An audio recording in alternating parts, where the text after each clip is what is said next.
Rapidito, a mí me gusta hablar mucho con gente que sabe.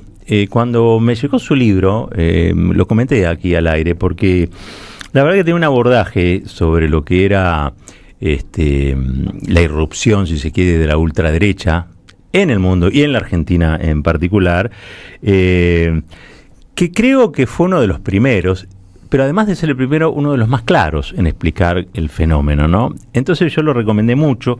Se llama Alejandro Campos. El libro que yo había recomendado, y que lo vuelvo a recomendar, es El huevo de la serpiente. Se llama así, El huevo de la serpiente, incubación y ascenso de los extremismos de derecha.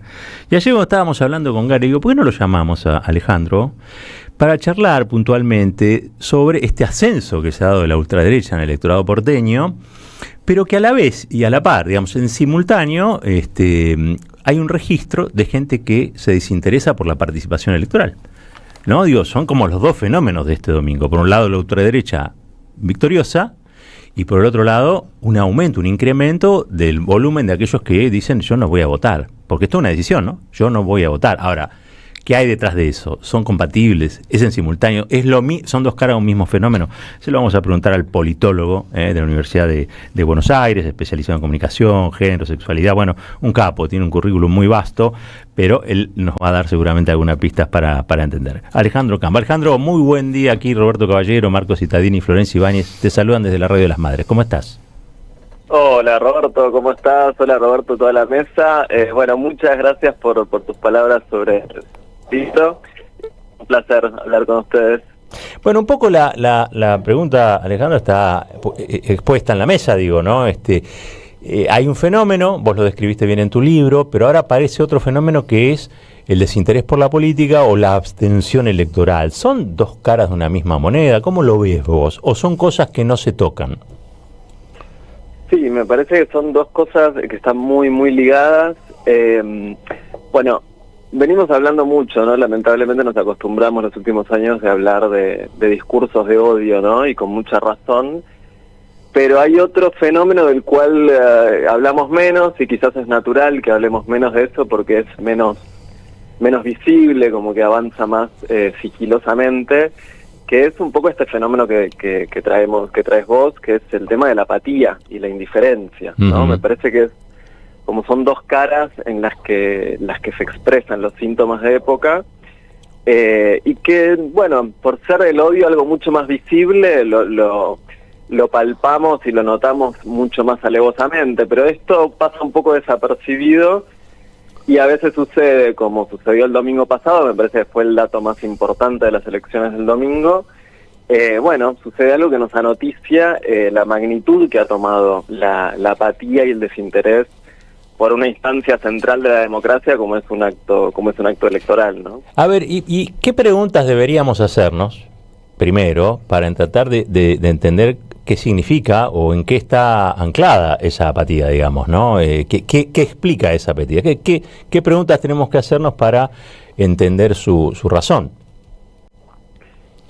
Me parece que hay, por un lado, creo que es interesante entender, por ejemplo, remontarnos un poco al 2001 y ver el contraste con cómo se expresaba el descontento en ese momento, ¿no? Ajá. En el 2001 se expresaba ese descontento como bronca, como un descontento más activo, por una forma, ¿no? Aunque uno vaya y meta en la urna o en el sobre una feta de salame o lo que fuere, uno está expresando ese descontento de una forma activa, ¿no? No es tanto un cuestión, el que se vayan todos, no era que se vaya la democracia, no era que se vaya el sistema político, no era que se vayan estos representantes.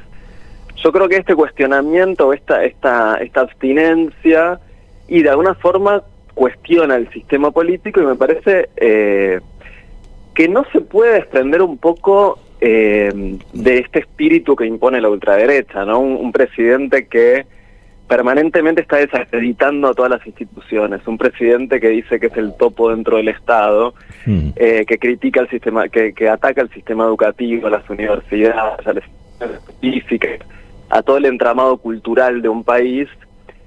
Bueno, de alguna forma no es ajeno o no es tan impensable que en ese contexto, bueno, también esté lesionado algo como la instancia electoral de un país, ¿no? Y me parece que también tiene que ver con una... yo he escuchado algunos análisis sobre, bueno, que el peronismo había mantenido, digamos, los votos que suele sacar y tal. Bueno, evidentemente yo creo que en realidad lo arrojan los resultados es que el descontento y el malestar que hay tampoco se está expresando en las opciones opositoras, ni en el peronismo ni en ninguna de las otras. Clave eso, no se expresa hoy ni siquiera en la oposición, es como un malestar transversal, digamos. Sí, yo creo que la abstención del domingo debiera, porque uno podría leerlo como un cuestionamiento a todo el sistema político, pero creo que sería interesante que interpele más a todas las fuerzas que quieren vitalizar la democracia, claro, ¿no? Me parece que debería interpelar más al peronismo y a las otras fuerzas opositoras, porque evidentemente no se está pudiendo traccionar el descontento, digamos, con un gobierno tirado a la derecha se podría haber esperado que el peronismo aumentara un poco su caudal de votos. Bueno, eso no ocurrió.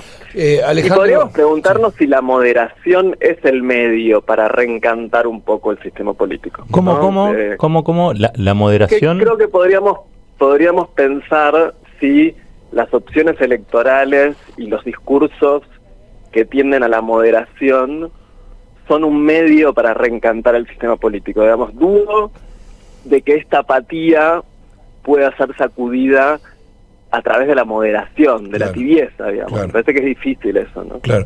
Ahí te pregunto por esto que vos decías de las fuerzas preocupadas por la democracia, porque todo indica que esa insatisfacción democrática que por ahí llevó a Milei al poder es la misma que se está expresando en esta apatía, con lo cual mi pregunta es, ¿hay más peligros que siga ganando la derecha? Quiero decir, en términos de anomia, en términos de que el descontento se exprese por cuestiones que no están vinculadas a lo electoral, democrático o representativo en términos políticos.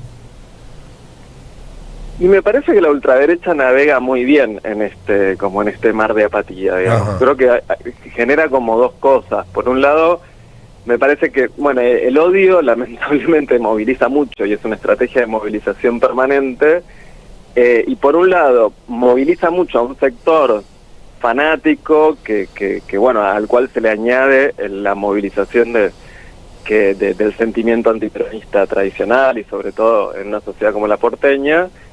Y por otro lado, produce a la vez desmovilización, digamos. Me parece que hay un sector de la sociedad, lo que nos revelan los datos del domingo, es que hay un sector de la sociedad que está muy subrepresentado, porque también podríamos pensar, por ejemplo, la cantidad enorme de personas que el año pasado participamos de marchas, de los conflictos universitarios, de las marchas en apoyo a jubilados, etcétera.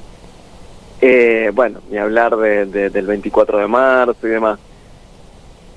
Bueno, que somos casi todos ciudadanía, pensaríamos, bueno, Capital y del AMBA, ¿no? Sí. Bueno, son personas que probablemente no haya, debe ser parte de ese universo del electorado que no fue a votar el otro día. Entonces, digamos, es difícil auscultar ese fenómeno de la apatía, ¿no? ¿Qué es lo que está sucediendo y cuáles son las razones, de alguna manera? Me quedo igual con algo que dijiste, todo lo que dijiste es interesante, pero hay una cosa que yo pensaba la otra vez y dije, hay una inercia que es la que nosotros vimos este domingo, y romper con esa inercia significa inmoderarse, más que moderarse, porque la moderación acompaña esa inercia. ¿Estoy en lo correcto, más o menos? Sí, me parece que es clave eso que estás señalando. Digamos, me parece que es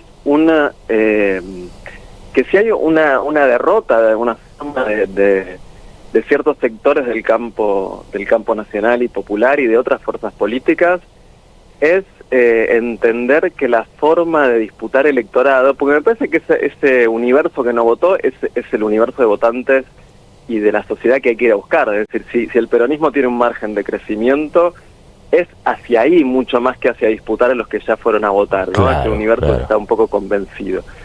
Y bueno, la apatía me parece que no se sacude con moderación, es muy difícil, me parece, porque la apatía también da cuenta de un estado de frustración pero que no es una frustración que se expresa como bronca, sino que se mastica un poco a sí misma, ¿no? Entonces, ese estado o de desinterés o de bronca que más que se proyecta, como que se introyecta y se queda ahí, bueno, muy difícilmente se ve interpelada por un discurso que también un poco da cuenta de la apatía del momento, ¿no? Como un discurso que no sea capaz de reencantar, incluso aunque no sea, digamos, aunque sea incluso desde el estilo, digo, puede ser una apuesta política un poco más radical, más radical en el sentido sí. ¿No? del partido, ¿no?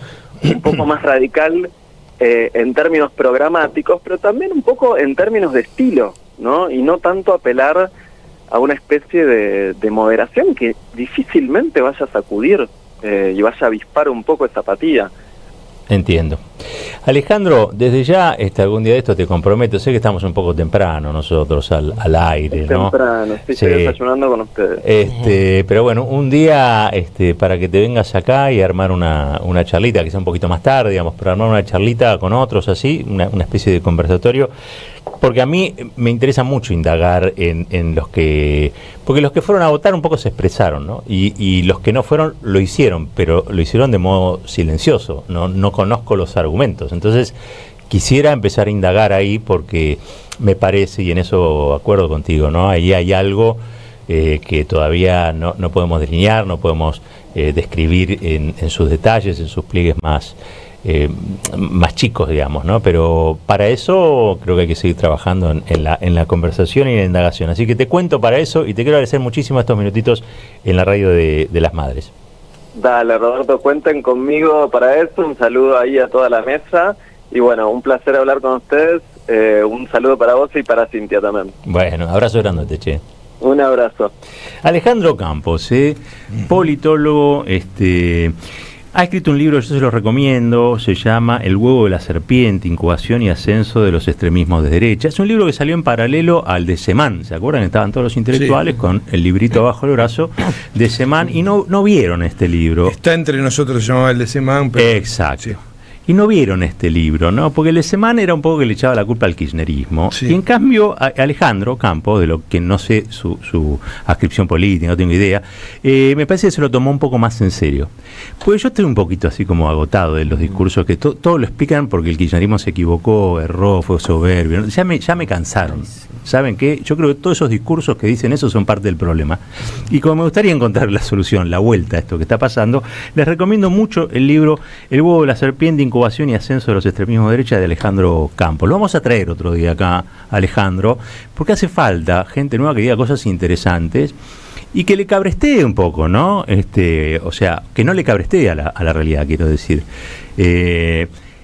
Dijo algo que rompe contra toda la lógica actual de la patria consultora. Dijo, no hay que moderarse. Claro. La moderación acompaña la inercia de lo que sucede y esta doble cara, ¿no? Por un lado la ultraderecha en ascenso y por otro lado la apatía en ascenso. ¿Cómo rompes con esta inercia? ¿Con quién rompes con esta inercia? ¿Con qué discurso se rompe esa inercia? ¿Qué haces para que esos que no fueron a votar te vuelvan a abrir los ojos y te reconozcan en un punto? ¿Es homogéneo? ¿Es heterogéneo la demanda? ¿Es gente que antes creía y dejó de creer? ¿Es gente que nunca creyó en nada? ¿Es gente que antes militaba y de golpe ya no milita y ni siquiera va a votar? ¿Cómo es esa gente? Vamos a la escena famosa del IFE. Vamos a volver una y otra vez a esa escena del IFE. Decían que había 3, aparecieron 8. Se le fueron 5 millones a los tipos que se la saben todas. Como nosotros no sabemos, y como somos bastante ignorantes, bueno, nos preguntamos cosas sobre la realidad. Porque si a mí me dieran sabiduría o ignorancia para ser resuelta, yo elegiría la ignorancia, porque me da mejores preguntas que la sabiduría. 31 minutitos pasaron de las 8, nos vamos para allá y cuando volvemos, el señor Marcos Citadini, el señor de las noticias, nos hace un recorrido por lo que pasó ayer, por lo que va a pasar hoy y por lo que va a suceder mañana. Ya venimos. Deja tu mensaje en nuestra línea de oyentes de WhatsApp.